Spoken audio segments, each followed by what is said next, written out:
to Silent Mystics Finding Your Voice. I'm Geraldine, and I'm here with my co-host. There we go. Blooper reel right off the top of the bat. I love it. I love it. I love it. Anyway, hi. We are here to talk about the magical, the mystical, and the sometimes unexplainable. And we're going to let Diana introduce our very, very special guest today. Diana, take it away. Thank you, Geraldine. I'm so glad to be here with you guys. It is a great show today because we have Erin Robertson with us today. Erin, we've been talking with for a very long time. Erin is finally to the place where she's ready to start teaching her abilities. Hopefully we can learn. Hopefully we're teachable in animal communication. And so that we're going to be talking a lot about that today and a lot about the things that Erin's getting herself into. So Erin, I'm going to let you go ahead and take the show for a few minutes. Tell us what you've been up to. Cool. My name's Erin. I'm from New Zealand, if you haven't seen me before. And I think it is now time to launch my animal communication and self-healing classes on the Beiersdorfer Institute. I was born being able to communicate with animals. I can remember when I was 1, communicating with a lamb on my granddad's farm, just like a human conversation in English, like we're doing now. Mm-hmm. And I did that with the dogs on his farm as well, and the cats that I had when I was growing up. But when I had to go to school, I learned that that's not what other kids did, and it wasn't, quote, normal. Mm-hmm. So I tried to shut it down, and I tried to fit in, but this human world to me just didn't make sense, and I didn't know what I was supposed to do or how I was meant to act or what I was meant to do. Like the human animal relationship seemed more real than human interaction. So I had a really hard time at school, and then when I left school, I got into alcohol to kind of counteract that and make me feel like I am interacting with humans. And then that didn't work out, so I went to rehab, and after rehab I volunteered at a doggy daycare here in Christchurch, and the world just opened back up to me again. And I learned about how, like, just the natural back and forth flow of the dogs interacting with me. Like they don't lie, and they don't judge, and they say what they mean, and humans don't. Yes. So yeah, I worked there from 2009 till 2016 until that company got taken over by another company. Mm-hmm. And that's when it started crumbling, because up until that point I was basically 2IC, and I was doing it just through sensations and sensing the dogs and feeling and intuition, and basing what I was doing on each dog's individual personality and what they'd want and what they bring to the group. And so it was like there was no one thing for each dog, whereas with this new company they just brought in a one training style fits all, based on neurological science and facts and training, and what they thought the dogs were presenting body language wise and what they were doing, I thought was completely different to what this company thought that the dogs were doing, and that just crushed my confidence. Mm-hmm. And so I left. I only lasted there 2 years, and I went to work at a bakery as a cleaner to try and sort my mind out, because I just thought that a low mental effort job would be good for me, but it kind of did the opposite.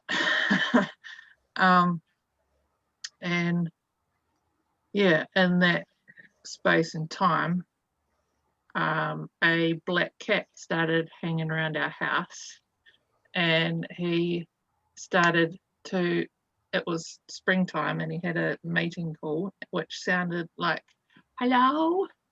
So we nicknamed him Hello, and he started coming around and sleeping in our carport, and he didn't want to be touched at that point in time, but we'd leave out food for him, and he'd come in and steal my other cat's food. And just every now and then I'd go up to him and say hi, and we slowly got more and more friendly with each other, and I was able to pet him and pick him up and bring him inside and give him food and stuff. But he still wasn't a house cat. And on Christmas Eve 2018, I said to him that if he wants to be a house cat, then we've got a Christmas present for him, and that if he wants his Christmas present, then he needs to be here on Christmas morning. And he only usually came in at nighttime. Like, he'd never at that point been inside in the morning. And on Christmas morning he was there, and we unwrapped his presents for him, and he's stayed ever since. There he is. Hi, There he hello. is. Hi, hello. So cute. And he's brought back my confidence in animal communication, and he's the one that pushed me to make my own business and do all these classes. And yeah, and so now I just feel that it's time to get the classes out there. And like I said before, like with the Beiersdorfer Institute, it's like Harry Potter themed. I feel like I'm Harry Potter in the room of requirement, teaching everyone else. Like, he's not quite ready, but the world needs to know this stuff. Like, the world's not teaching this stuff because it doesn't want people to know their magicalness and what they can do. So we have to do it in secret in the room of requirement, so we can stick it to the Dolores Umbridges of the world. You have to be a Harry Potter fan to understand anything that she's talking about. My favorite books ever. And so you probably noticed too that as I started saying, okay, I'm going to redo this webpage, it's starting to take on that Harry Potter thing to the best of my ability, because I love all that magic, and I love the idea that we're able to teach people, to wake people up to their own magic. I mean, like, you were a little bitty child, and you knew, we all did, we had this magic inside of us. We knew we had these abilities, but everybody came along and told us that we couldn't. They said, no, that's not real. So we've all put it away. Well, what's the theme of Harry Potter? He's like living this horrible life and underneath somebody's stairway, well, whatever you want to call it. And he was really being very mistreated. And somebody comes along and says, you're a wizard, and it changed his whole life. So that's what I want to see. That's the energy that the Beiersdorfer Institute, where I want to see, where it's not even what I want, it's what I've been feeling for over a year. When a year and a half ago, when Caleb and I started talking about some kind of school needed, it was like magic. It's got to be something. So I'm really trying to feed that part of it. And I'm so grateful to you, both of you, for the way that you teach, because it comes from the heart, and that's where the magic comes from. It's from the heart. So I really, really appreciate it. And I'm so excited for these classes. So do you have any questions? Because we have a whole room of people. There's a whole lot of people. Did you see that? I know, we've got lots and lots of people here. And also John said he's so proud of you for getting off the drink. So congratulations. That is a major accomplishment. That's a major accomplishment. So and yes, and they're all hoping that we're all doing well. I personally am really, really excited about your class, Erin, because as you know, I have 2 dogs and a cat, and I you feel their energy, but I would really love to be able to communicate with them more. You know, when I get home, they're just so excited and they give you such unconditional love and they get like really, really, really, really, really, really happy. And then it's kind of like, especially if I go away for a few days, they're really, really, really happy. And then it's kind of like, okay, you left me for a few days. I'm going to act really ticked off at you for a little while. I want you to know I love you, but the other part of me is not very happy with you right now. So I'm just going to go over here and sit right where you can't get to me. I would love to be able to know what's going on in their heads, you know, in their hearts, in their minds. So are you going to, so someone like me who I have some gifts, some intuition and different things. Can you teach me how to figure out what's going on with my fur babies and what they're really trying to tell me? That's the plan of my classes. Good. Well, I guess I asked that question because I'm sure there are a lot of people out there that are in the same boat I'm in. And they may not have quite the confidence level. I mean, you're really gifted.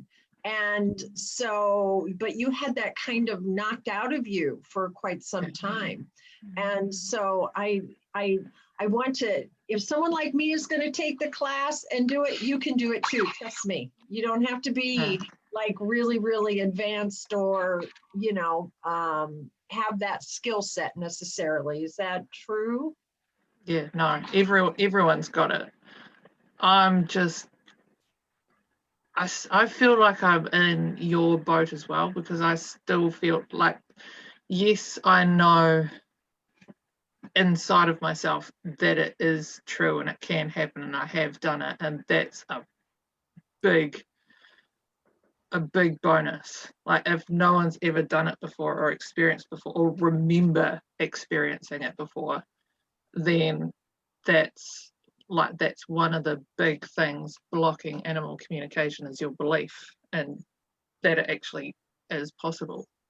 Whereas I know that animals can talk to us and are trying to talk to us and can do it. And at the doggy daycare, there was so many instances, like undeniable instances, that they do talk and they do give you thought forms, and it is possible.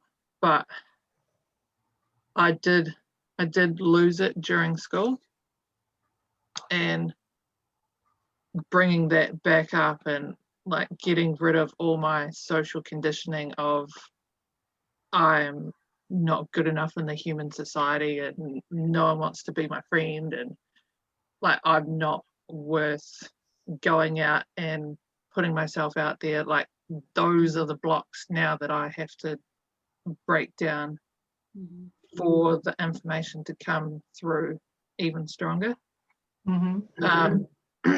So in the class, I go right back to basics. Like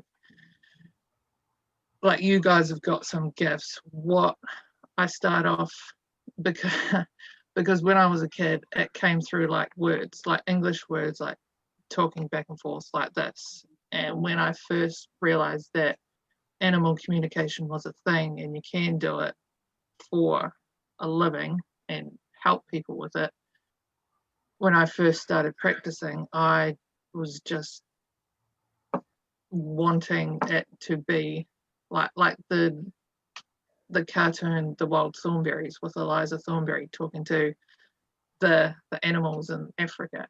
I thought it was going to be like that, and I got so frustrated and so down on myself that I wasn't hearing words. Like, words were not coming. And then I started reading books on animal communication and how to actually do the process of doing it, and it said that you have to figure out what your strongest clear is.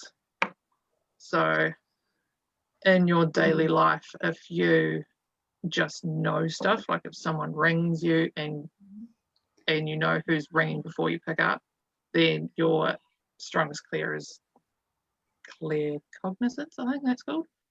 Or if you're clairvoyant, you'd get pictures from the animals.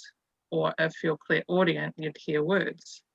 Or if you're clairsentient, like me, which I figured out, I get sensing, feeling, and emotions. And from that, I have to interpret. I ask the animal a question, and then I get sensing, feeling, emotions back, and I have to interpret what those emotions mean according to that question. And so we figure out what your strongest clear is. And now that I've focused on that, along with those senses and feelings and emotions I get from the animals, I get flickers of pictures or scenes or memories from my life, along with the emotions of that scene of my life. And that's the animal picking out those scenes from my life to answer the question. Yeah. Oh, wow. Okay. That's really how it works for most psychics too. It's really interesting because you're sitting here talking about this and I'm like, oh, wait, because that's how I communicate with spirit. That's how when I'm doing a session, if I see something, it's often, and I know many people here can probably relate to that too. So it's almost, you're really communicating with the spirit of the animal the same as we do. See, I have to make that connection. I'm like, oh, okay, wait a minute. Because that's how it worked when I started communicating with Steve. It's like, oh, or when we communicate, we'll have these visions of like things they'll pop up to us because through our filter, it helps us. That's the filter that we've got. That's how they know that they can, communicate with us. They pick up angels, all of that energy. So Geraldine, you got this beautiful connection with the angels. Well, those abilities that you've got aren't really any different from what you need to communicate with the animals. It's the same thing. It's exactly the same thing. The world's made up of exactly the same stuff, of if it's an angel or if it's a physical animal, it's the same stuff. Everything's made up of energy, and you just got to tap into the signature of that animal. And then you do grounding and centering first, and then you connect to the signature of that animal, and then work with your clears.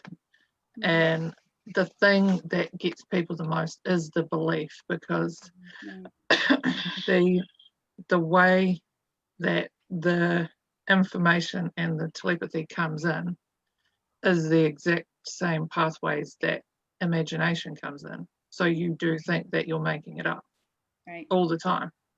Imagination is such a powerful tool, but we were taught when we were little kids that you got to put your imagination away. If you shut down your imagination, your clair shut down with it. Yeah. So you got to distinguish between, like, a little tip that I do is I imagine my brain going into my heart space. So I'm feeling my thoughts instead of thinking. So I'm not in my brain, I'm in my heart, connecting to the heart energy of the other animal. So, and when the thoughts and visions or energy comes through, once you get it coming through it, if you get a word or a sentence, it's slightly different to what you would have said it. Like, it's just not in your words, like it's said a different way and with a different tone. And it's like it's not you anymore. That's what I teach. That I'm always teaching it. It's like, start talking, ask this question, and just keep talking, and all of a sudden something in you connects up, and it's like that it comes through differently. Or sometimes if you're channeling for, like, Ashtar for me, or somebody, like, it's like different energies will come through, and you actually are almost like you're interpreting another language. So with animals too, there's actually a different kind of, you might slow down the processes, the way that it's coming through, the way that it's filtering will take on a different energy. It's more, for me, that what I noticed was it would come through really fast and forceful. It was like, I hear a lot of people do that too when they're reading cards. They're like talking in their own, and then all of a sudden they're just like, you know, it comes flying at you, and you're like, because they're not using this. It's coming through the heart. They're filtering, they're channeling that message. And that's exactly what you're doing. You're actually just channeling the energy of the animal and what's coming through. Mm. Very cool. Very cool. Look at all the things you've got to teach us, because I wasn't making these connections. I thought, oh, she's got something that I don't have. Now I'm like, wait a minute, maybe I You can can do it. Oh. Well, one of the other things that you do, Erin, and you did this for me, it was quite some time ago. You did two actually, but you did a reading for two different dogs that had crossed over the Rainbow Bridge. One was for my mom and dad's dog, Charlie. And what was amazing to me, what made this so real to me when I read that, first of all, I cried, throughout. But one of the things that Charlie said for you to tell my mom was to stop feeling guilty. Now, Charlie had been gone, I think at that point, maybe a year, 2 years, something around there. And no one knew the guilt that my mom was carrying because he had gotten sick. He went to the vet and he passed away at the vet's office. And so they weren't there with him when he passed away. And she felt so much guilt and anguish over it. And no one would have known that. I didn't tell you anything about Charlie or anything else. I mean, you nailed it. He used to watch golf with my mom and dad, and he would go with my dad, and ride around. You were so spot on that the only way you could have known that is if you actually had communicated with Charlie. And I typed it up and I put a picture of Charlie at the top, and it was so beautiful. And I gave it to my mom. I think it was for her birthday last year or for Mother's Day or something. It was their 90th wedding anniversary. Oh, their 70th. Yeah, their 70th wedding anniversary. That's right. It was. Thank you. Thank you. Thank you. Thank you. Yes. Dad turned 90 and they had their 70th wedding anniversary. And my mom sobbed. And it wasn't tears of grief. It was tears of joy. It was relief. It was so many things. And it brought her a sense of peace that I have not seen on my mom's face in so long.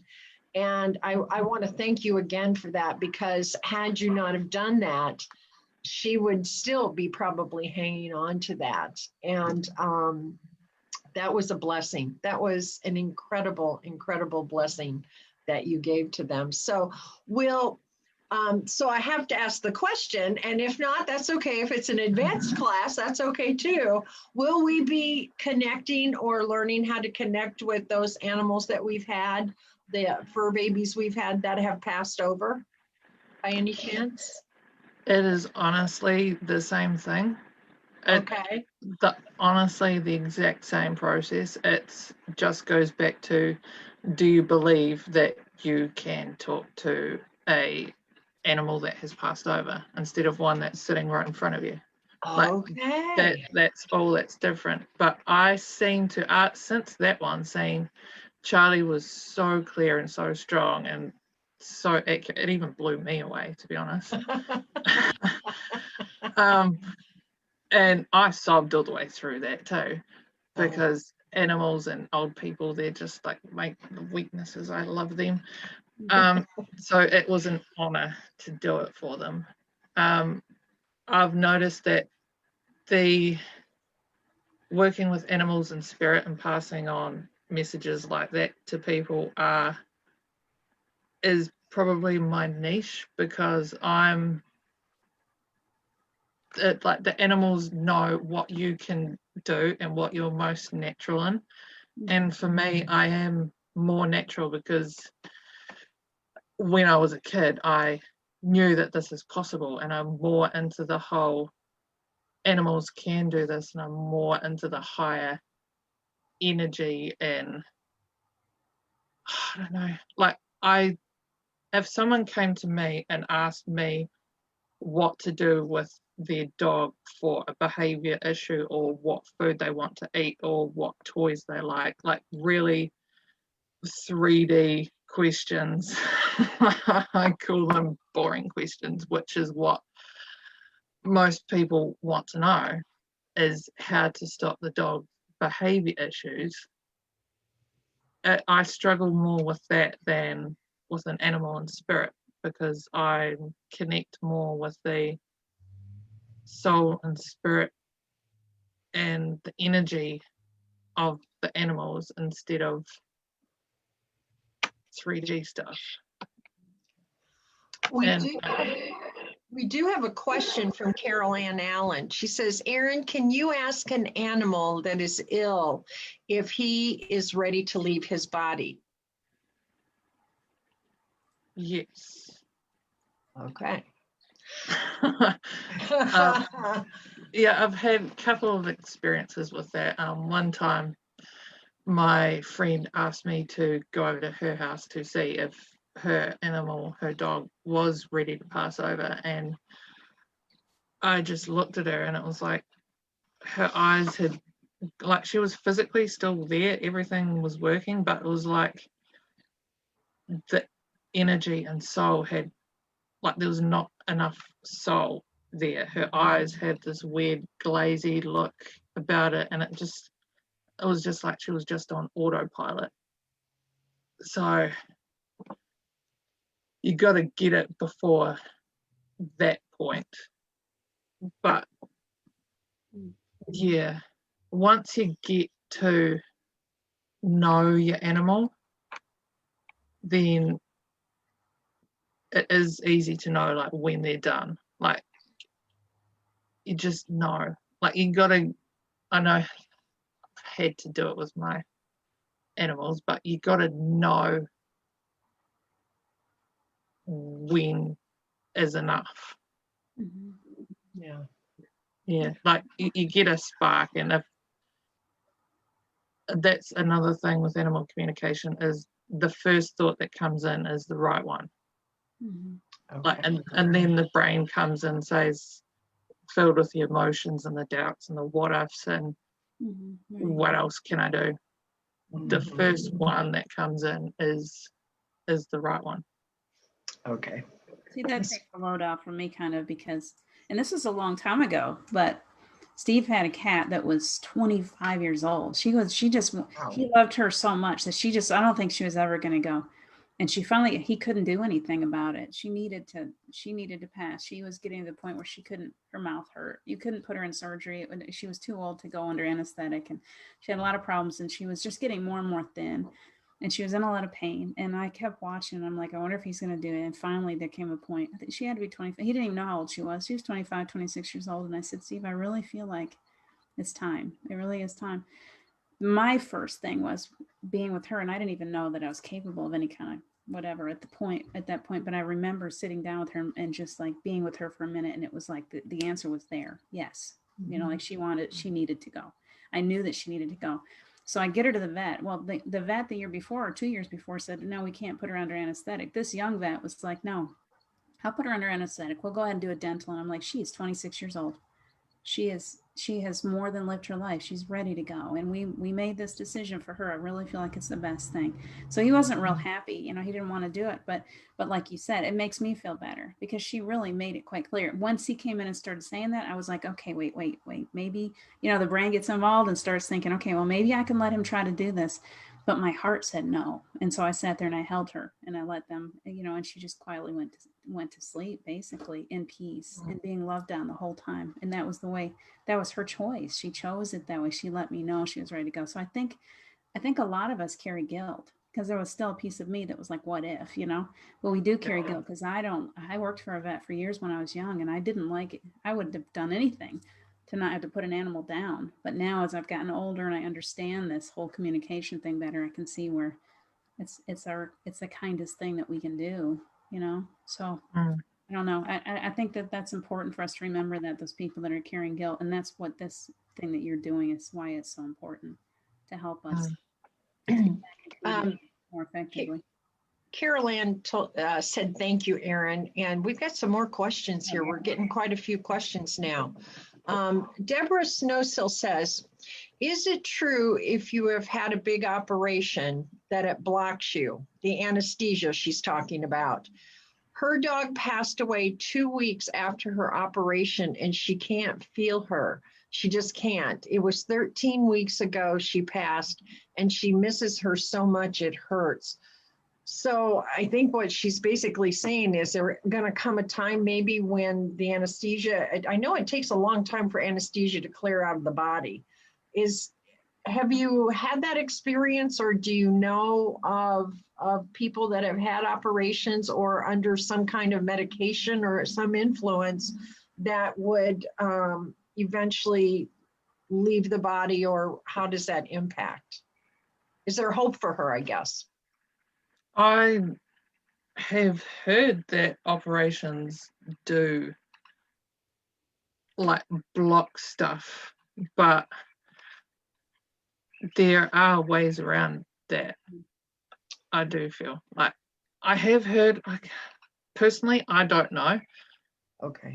I have a feeling Diana knows about that. But I can give you my here she goes. No, but I would say yes, because whenever we do anything, like if we're, that, Erin, when you're drinking, you can shut yourself down. You can dull down those senses, so that you're not feeling so much. A lot of people have done that. That's why there's so many people that get involved in drugs that are highly sensitive, because we don't, so if you're wide open all the time and then you go in for surgery, yes, medications, chemicals, anything in the body affects our spirituality. It just does. So I would say that if you're really having a difficult time and you always had a really easy communication, it might be a good idea to see if you can ask someone that knows how, or you can start working to clear your chakras yourself, because you more than likely just have some blocked energy that's keeping you, that might be a good way to open yourself back up and get a good clearing.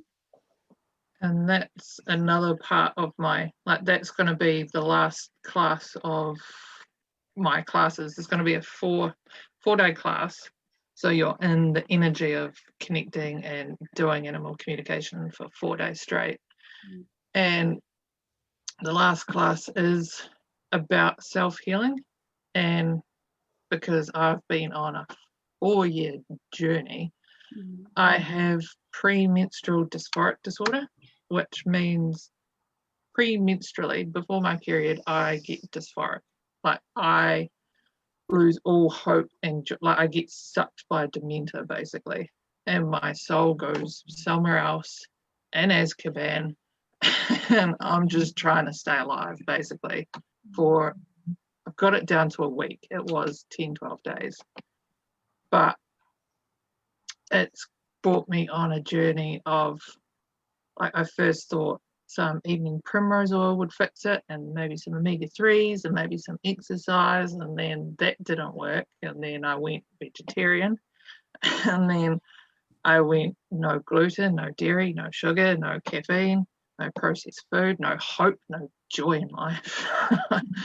And then I went to, like, the acupuncturist, and I did level 1, 2, 3 in Reiki. I did healings and clearings. I went to chiropractor. I did massage. I did everything to try and fix it. I gave up cigarettes. I'm just eating so clean, and still it wasn't working.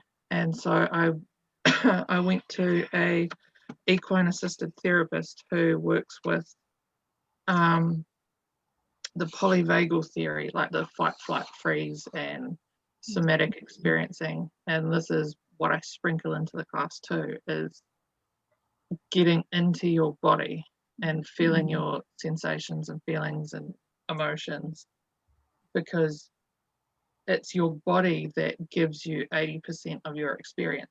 Like your nervous system in your body gives your brain 80% of what you're perceiving in the world, and your brain only gives you 20% top down.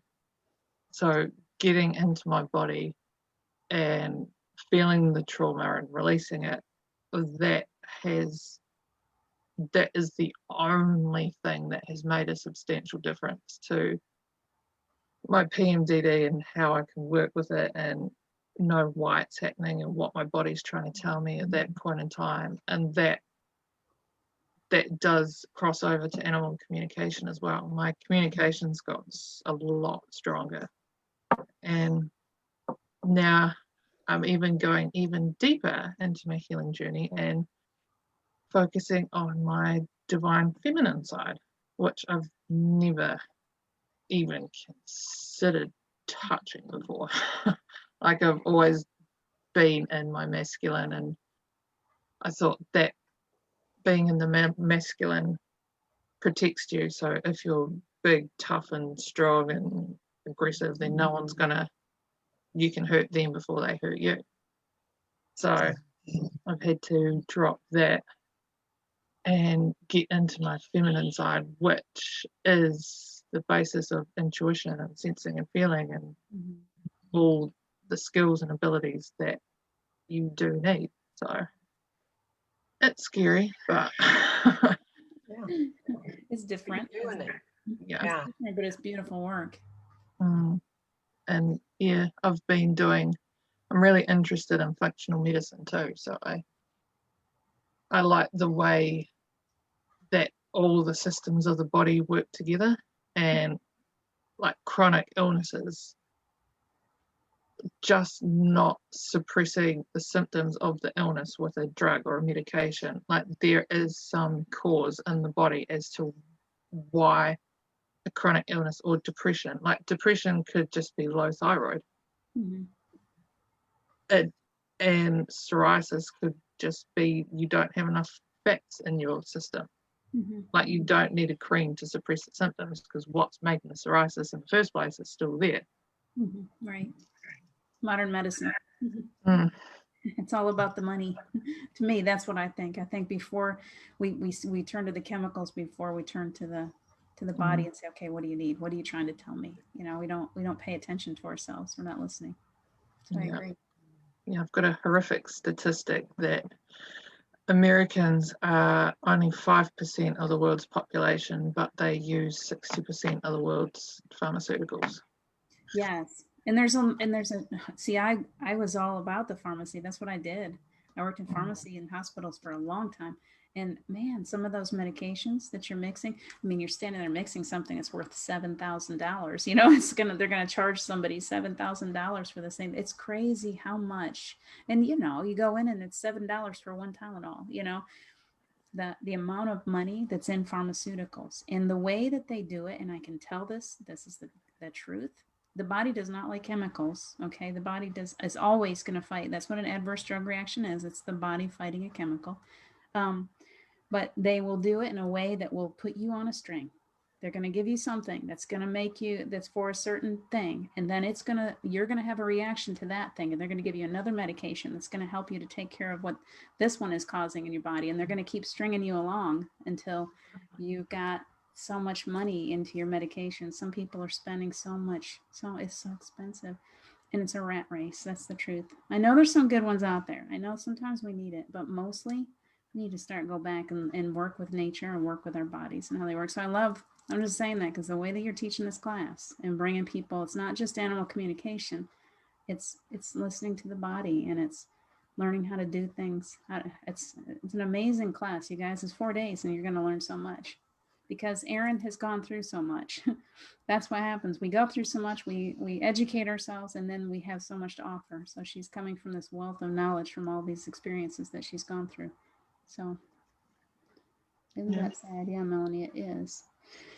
There's lots of good questions. I'm not going to put you on the spot.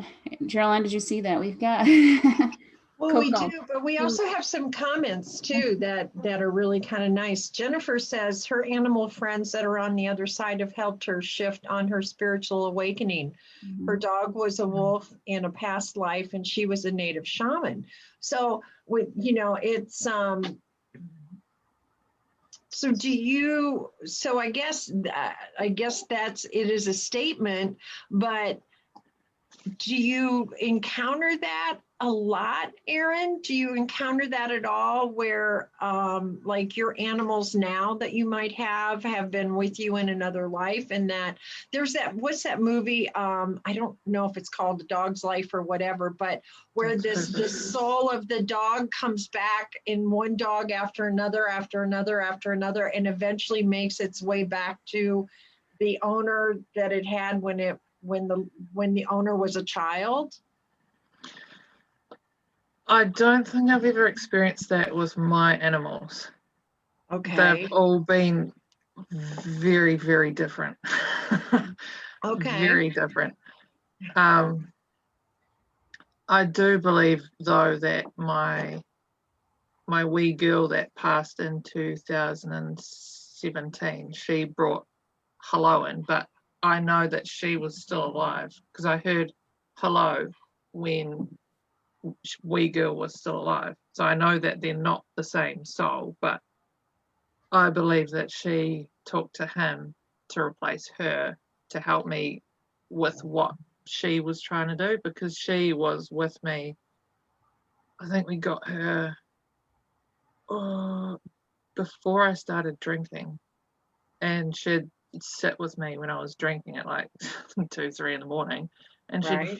she'd follow me everywhere. So I think she was the main one trying to wake me up and trying to get me going on the animal communication, and she just didn't get there. And like there were so many times where I thought that she was going to pass away, but she didn't. Like I think we took her to the vets twice to do it, but when we were at the vets, she perked up. Like the glazed eyes went, and she was like, "No, I'm not ready yet." Like, Never mind. I'm not. Yeah, It's really. not time. Something to do. But yeah, she just had to go. Like she was done. Yeah. And yeah, and he's taken over basically. But I don't think that I've had the same soul in 2 animal bodies. Okay. Okay. Yeah. Yeah, interesting. All right. Okay. Oh, and Angel, is it Faseline? She says, are there any exercises to be done for developing listening skills to animal friends? And I'm kind of thinking you're probably going to do this in your class, but I'm going to put that question out there anyway. Is there anything that people can do, even just in general, for those who might not be taking your class right away or whatever? Is there something that people can do to understand better what their animals are trying to say? Yeah, there is one technique, which is, it's a mixture of both really. I do you bring your awareness into your body, and you just focus on any sensation that comes up in your body, just any sensation, focus on it. And then if that sensation had an emotion attached to it, what would that be? And that clicks into the right hemisphere, I suppose, the intuition, sensing and feeling, and like getting out of the thinking brain. And because that's where you have to be to pick up the messages in your body from your animals. And another one is, I don't use the grounding cord because humans don't come with grounding cords. I just focus on the Earth Star chakra and imagine myself being grounded into there. And then I imagine myself being connected to the Soul Star chakra. So it's above and below the 7 main chakras. And then I see myself being grounded and connected. And then I bring my thinking mind into my heart space. And then imagine my heart space being opened up. And then I just sit there and just ask a question, or just say, is there anything you want to tell me? And like I said, the first thing that pops in, maybe just be a feeling, maybe just be a color, a symbol, a memory, like anything that comes in. Just yeah, you gotta be good with starting at the bottom. That, because I'm such a perfectionist, I thought that I was going to get like a whole PhD thesis and deep knowings of the animal straight away. Right. I take it that didn't happen that way. It doesn't happen that way. No. Got to do the homework. Well, and you know what? That's good to know though too, because I think people, I think we do, even when we're channeling people, I think we have these expectations, maybe based on results other people get or whatever. So it's really good not to know that, especially in the beginning, that you're going to have, you may just see a color, or you may just get this, emotion that comes up. And then you get to kind of sit with that and go, okay, what does that mean? And so thank you for saying that, because, I would think, okay, I would be one of those like you thinking, okay, I'm going to get this PhD dissertation, or I'm going to get a dialogue that I'm going to be able to write a chapter in a book about, from my animal, from Angel or something, like, okay. And that's good to know. That's really good to know that you start at the beginning, baby steps, and you work your way up and start to understand their emotions and their energy and their looks, I would assume, their expressions, just like people. Yeah, I just start off with, the first thing I do when I connect with an animal is just get a really good sense of their personality and what their energy is like, and how they interact in the world, and what their likes and dislikes are, and if they're cheeky or laid back or calm or a troublemaker. And once you get to know the animal, that's when the other stuff comes flying in. Like, you can ask them questions and it goes back and forth, and you might ask a question and the animal doesn't want to answer that question. It's got its own agenda of, oh, someone is here to talk for my mum. This is what I want my mum to know. Stuff your questions. This is what I want to get across. Yeah. Okay. That's happened too. All right. Yeah. Yeah, I've had that happen with other animal communicators too. When I've had them do, they ask a question. Now, Zachary, I remember I had one that checked, where I forgot Zachary, because he couldn't get along with the cats at all. And right after she did it, he started getting along with the cats. But she asked him why. He came to me specifically for a reason. She asked him if he could tell her what that reason was. And he's like, no, I can't. He wouldn't tell. And that was a year before Steve died. So I believe that Zachary came to me. Steve walked him every day. When Steve died, Zachary got me back out. Zachary is really the reason I'm still alive, because Zachary was the one that said, okay, I didn't have a choice. I couldn't just sit in my house and grieve. I had to go back out with him and start walking him. So it's like he had a higher purpose. That's what I think that we forget. We just think animals, we go to the whatever, we get them, and they're just they belong to us, and we can whatever. And that's not true. They have their purpose here too, and they come in for a reason. And this boy had a really, really strong, powerful reason to come to me. And yet, when you're asking their questions, just because we think, hey, we go to somebody like you, we're like, I want you to ask them this question so that I can have the answer. It's kind of selfish and one-sided, isn't it? Because they're a soul who has a purpose here, just like if we ask our angels or our guides a certain question, then that is not our right to know yet. It's not time for us to have that answer. They're not going to give it to us. And it's the same with the animals. They're very wise. They're really wiser than we are. And I'm sure you agree. So Yeah. you have to remember that as we take your classes, that not everything that we ask has an answer, or they all have a time for those answers. And it's not necessarily our right to force. We try too hard to force animals, don't we? And everything. We do.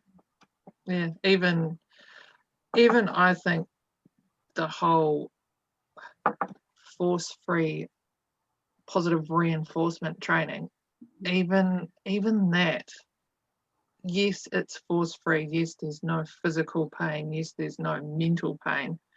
Yes, there's no emotional pain, but you're still in a roundabout way getting the dog to do what you want.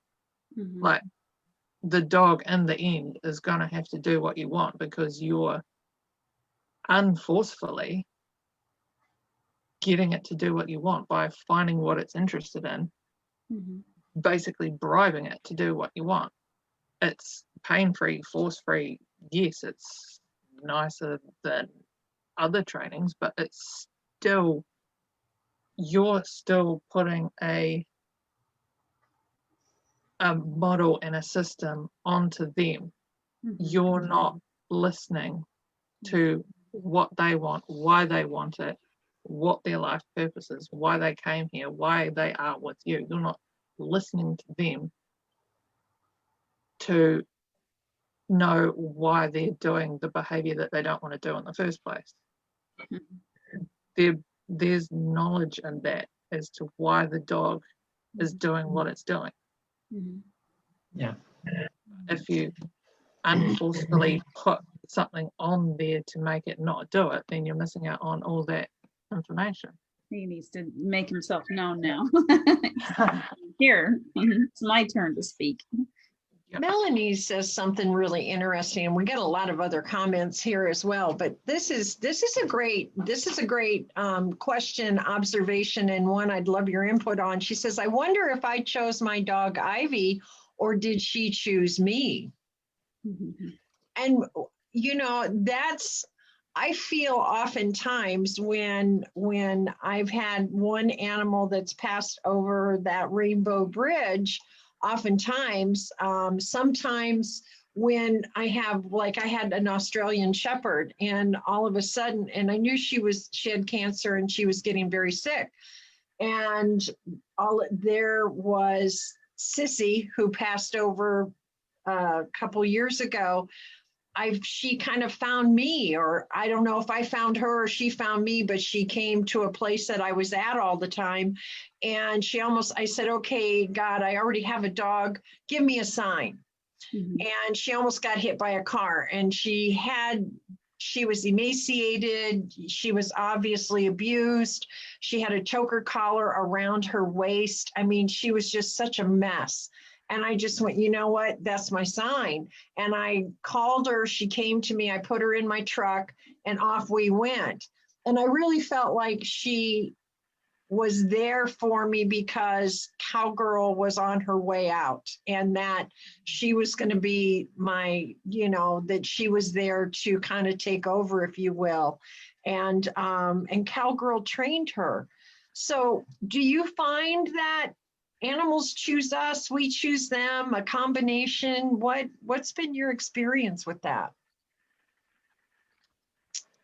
All the ones, well, Button, that my other cat, my wee grey one, I found her under the halfway house after rehab. She was a little 8-week-old kitten under the house, and yeah, it took me 3 days of feeding her to get her to like me, and she was cute as a button, so I named her Button, and she's stuck with me ever since. And she is the most challenging cat communication wise that I've ever had, because she doesn't have one set personality. It's like she morphs. She's like multi-dimensional, and she keeps me on my toes. So she's the one that, like, she's holding a high standard, and she was like, are you going to meet it? Like, she just stays there and watches me like, are you going to meet it? Whereas Hello, he's more stable, and he's very, very not subtle about his communication. Like, he chucks a thought at you. Like, if he wants outside, he'll chuck a thought at you, and it's like, oh, you want outside. But added to that, he looks at the door for like 3 seconds, looks back at you, and then looks back at the door again. Like, very obvious. He's very obvious in his. Isn't that like common male female differences though? Like, the female seems to have all these different levels, doesn't really know for sure what she wants. She's like, well, maybe I know, maybe I'll do this kind of thing. And then you got him, it's like just flat out tell you what he wants. He doesn't even think. It's so easy for the male. He just like, no, that's what I want. Where she's like, maybe I want to do this, and maybe I don't. My female does the same thing. I want in, but then when I'm in, I might want out again. And I want, very fickle. So, it's funny how you say that. Yeah. Sometimes she feels like Yoda, and then sometimes she feels like Buddha, and then sometimes she feels like the whole of the Akashic records, and I'm like, what are you? Well, can I answer that question for you though? Is that like sometimes we physically find, obviously, like I went to a rescue and I physically found a couple of dogs, and I went to another rescue and I physically found, but I was looking for this, most specifically Juliet. We really needed a pet. It was going into shutdown. We were here. We're by ourselves. Carol or Abby just really needed a pet. So we start looking at all these different rescues online, and I find this one. And as soon as I saw her picture, it was like I got that heart full. I was like, okay, that's the one. And we drove there, and I wasn't even sure if she was still there. We pull in, and they're like, I said, I want a female. And they said, we got one female. And they brought her out, and that was her. And so it was like, okay, she's coming home with us. There's no way that she's not coming home with us. And she was so meant to be in my life. So it's all like this big cosmic dance, isn't it? Even though we go and get them, even though we find them, they were still meant. It's not like just because we found them under a house or something that we found them. They actually found us. I really think that they were just like waiting, like, now she's going to come find me under this house. I'm going to plant myself right here, and she'll find me. She's going to think it's all her idea, but it's really me. So I would say Ivy was probably meant for you all along. At a soul level, we don't know all the ways that everything, that cosmic dance is all just, we're just circling around each other all the time. And pets are the same way. We don't know why we find each other as humans. Yeah. We do. I agree. I do have an interesting comment about black cats. Tammy says, is there something to black cats that you feel are a little different? I have a Jasmine kitty that looks much like your Hello. She is not much on cuddling, but seems to want it often when I am down. Yeah, the boys that, I call him boy, he's very close to dog energy. Like, when he's the first black cat I've ever had, so I don't really have much experience with black cats, but when he first decided to be a house cat, and we were all just getting sorted and ready, and I was teaching him what a house is and what he can do and where he can go. If I came home and I was in a shitty mood, he would just look at me with this just heart-wrenching look on his face, like his whole world had crumbled, and he was like scared, and he didn't know what to do. And so he taught me that no matter how shit my day was, I had to leave that at the door. I had to leave that at the door and be connected with myself. Or if my day had been really, really, really bad and I couldn't do that, I'd have to sit down with him and tell him why I'm feeling the way I'm feeling. So he knows that he doesn't internalize. What I'm feeling isn't because of him, or he's not in trouble, or I'm not going to hurt him, and doing that helped me get more in touch with myself. Hello is So highly sensitive. That's what he is. That is way cool. he's very sensitive, and he does like his cuddles, and he is a mummy's boy. That's so And cool. That's beautiful. yeah, so he does know when I'm down, and he does sit on my legs in bed when I'm having my PMDD phases. Mm-hmm. They sense when we need them. They're Yeah. like angels. I think that they just carry that angelic energy. They might always be Tammy and answer your question. The way what she's saying is, that animals are just sensitive. They just seem to know. They'll be off doing their own thing, and then you start that your energy drops, and they're like, okay, wait, somebody needs me, and they come swooping in. They're like, let me just sit on your lap for a while.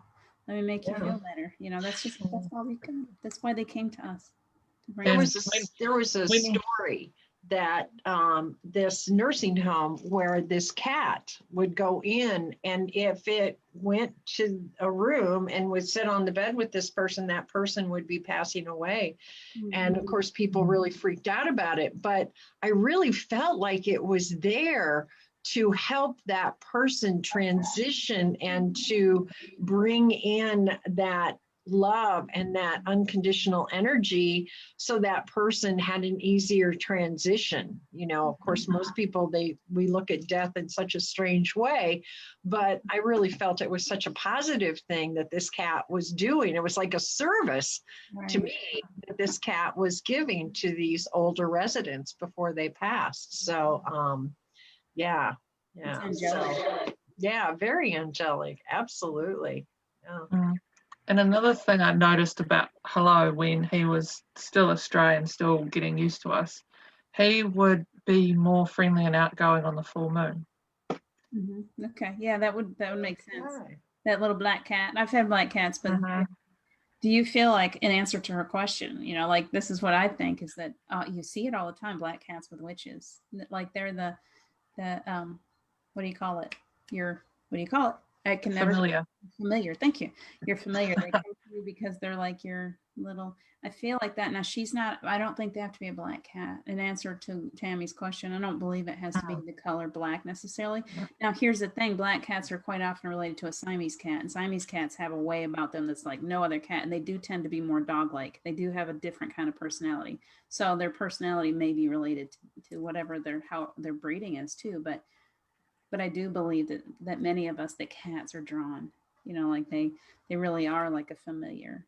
And you've made that clear with me, with her too, is that she came to balance the energy in the house. She has a very powerful job, that little girl does. So they come to us for a reason. They're just, like you said, Geraldine, animals are just more wise. They're more in tune to what their purpose is what I would say. And we're out of time.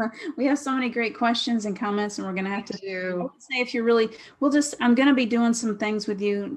We've already talked about it. We're going to have some live shows with Erin over the next couple of weeks because her class does not begin until the beginning of January. And I have a feeling you're going to have to do more than one. I really do, from the comments that I'm seeing already. Yeah. I have a feeling if you're going to try to keep these small groups, you're going to end up having to do more than one class, and I look forward to watching how that expands. But that's the plan. I'm so excited for you. Yeah. Thank you. We're getting lots and lots of comments of people who their animals visit them on a regular basis. Chetta, Jennifer, a lot of them they get regular visitations from their animals. In fact, that's how I knew it was time for me to get Angel. Is Sissy had been gone. She had passed the day before Halloween a couple of years ago. And the following April, I was down in Fort Lauderdale, and I had a picture taken of me, and there was Sissy above me. And I knew it was time.